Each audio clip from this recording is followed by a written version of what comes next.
In today's video, I'm going to teach you how to create an API key in Google AI Studio. Whether you're a developer looking to integrate AI capabilities or simply exploring Google's AI tools, creating an API key is a must. Let's dive in and walk through the process step by step. To get started first, head over to Google AI Studio. You can do this by opening your web browser and navigating to astudio.google.com. Once there, make sure you are logged into your Google account, as you'll need the appropriate permissions to create an API key. With that settled, let's jump to the next step. The next thing you need to do is locate the option Get API Key. You can typically find this option on the dashboard or in a menu showcasing various tools and options. Click on it, and this action will guide you to a new section designed for managing API keys. On this next page, you should see a Create API Key button. Go ahead and click on it. This is where you'll start setting up your new key. You'll be prompted to name your API key. It's a good idea to choose a descriptive name that reflects its use. For instance, if the API key is for a specific application or function,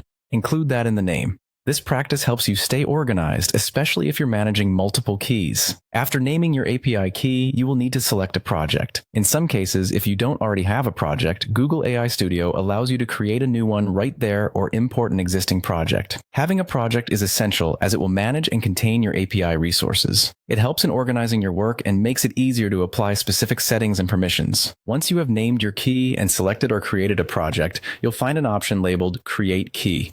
Click on this, and Google AI Studio will start the process of generating your API key.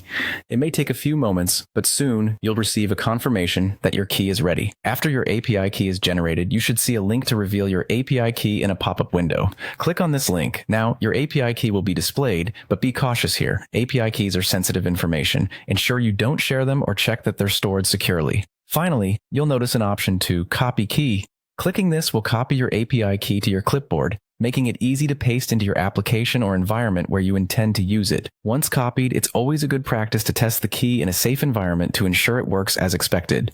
And there you go, you've now successfully created an API key in Google AI Studio. This key will allow you to integrate and leverage Google's powerful AI tools in your projects. Thanks for watching, and happy coding.